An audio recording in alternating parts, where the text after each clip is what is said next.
Theatre arts అన్నారు. So అక్కడ competition కానీ, సో అక్కడ అసలు అట్మాస్ఫియర్ కానీ ఎలా ఉంటుంది, ఏంటది? అంటే మీకు థియేటర్ ఆర్టిస్టులకు మిగతా ఆర్టిస్టులకు అసలు డిఫరెన్స్ ఏంటి? అంటే ఇక్కడ బోర్న్ ఆర్టిస్టులు ఉంటారు సార్. థియేటర్ ఆర్టిస్ట్ అనేది, బోర్న్ ఆర్టిస్ట్ అనేది సింపుల్ లేయర్ సార్, అంతే. థియేటర్ ఆర్టిస్ట్ అనేది మనము బోర్న్ ఆర్టిస్టు చిన్నప్పటి నుంచి చనిపోయే వరకు ప్రతి ఇన్సిడెంటు అతను ఓన్ చేసుకోకుండా రియల్గా జరుగుతున్న వాటికి రియాక్ట్ అవుతూ ఉంటారు, అది ఆడవాళ్ళు మగవాళ్ళు.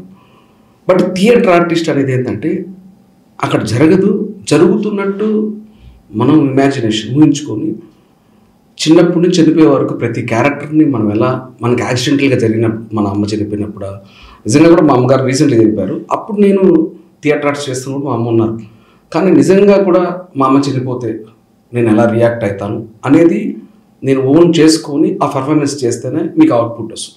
అట్లా ప్రతి క్యారెక్టరు ఈ దూది వెంకట్ అనేవాడు పక్కకు వచ్చేస్తాడు. నాకు డైరెక్టర్స్ ఏ క్యారెక్టర్స్ చెప్తారు దాంట్లోకి వెళ్ళిపోతారు, ఆటోమేటిక్గా ఓన్ చేసేసుకుంటా. సో ఆ పర్ఫార్మెన్స్ అప్పుడు నేను అవుట్పుట్ గట్టిగా ఇవ్వగలను. సో మళ్ళీ అల్టిమేట్ కట్ చెప్పేశాక కొన్ని సెకండ్స్లో నేను నార్మల్గా వచ్చేస్తాను. కాబట్టి బోర్న్ ఆర్టిస్ట్ అనే వ్యక్తి, థియేటర్ ఆర్టిస్ట్ అనే వ్యక్తికి డిఫరెన్స్ ఏంటంటే, థియేట్రికల్గా అక్కడ మనం లేనిది ఉన్నట్టుగా ఊహించుకొని చేయడాన్ని థియేటర్ ఆర్టిస్ట్ అంటారు. బోర్న్ ఆర్టిస్ట్ అనే వ్యక్తి చిన్నప్పటి నుంచి అది చేసే ప్రతి సన్నివేశాన్ని అతను ఓన్ చేసుకుంటూ ఉంటారు. మీకు అందరూ థియేటర్ ఆర్టిస్ట్ చేసిన వాళ్ళే ఇక్కడ లేరు. బోర్న్ ఆర్టిస్టులే ఎక్కువ మంది ఉన్నారు, థియేటర్ ఆర్టిస్టులు తక్కువ మంది ఉన్నారు. కాకపోతే నాకు ఫ్యాషన్, నాకు పీజీ థియేటర్ ఆర్ట్స్ చేయాలనేది నా ఫ్యాషన్ కాబట్టి నేను చేశాను. అది కూడా నాకు ఎంతో కొంత హెల్ప్ అయింది. బట్ నేను ఆన్ సెట్స్లో ప్రతి యాక్టర్ని, ప్రతి యాక్టర్స్ని నేను అబ్జర్వ్ చేస్తుంటాను. అట్లనే నేను పుట్టినప్పటి నుంచి వెళ్ళిపోయే వరకు సినిమా పరంగాన, సీరియలా, ఇంకోటి పక్కన పెడితే ఎక్కడికి వెళ్ళినా సరే నిజ జీవితంలో ఎవరెవరో కొంచెం డిఫరెంట్గా పర్ఫార్మెన్స్ ఇస్తుంటారు. అవన్నీ కూడా తీసుకుంటుంటా. ఇక్కడ నేను అడాప్ట్ చేసుకుంటుంటా. అది సీరియలా, సినిమానా, టీవీ షోనా, షార్ట్ ఫిలిమా, వెబ్ సిరీస్, నాకు ఇక్కడ రిఫ్లెక్ట్ అవుతుంది ఆ పర్ఫార్మెన్స్ అన్నప్పుడు నేను యాడ్ చేసుకుంటూ ఉంటాను. Thank you. ఓకే, 90 సినిమాల్లో రాని పేరు జబర్దస్త్ షో వల్ల వచ్చింది అనుకుంటున్నారా? సార్ నేను 90 సినిమాల పైన వర్స్ట్ కేసులో నా రిలీజ్ అని డైలాగ్లో ఉన్నావు, చిన్నవ పెద్దవ.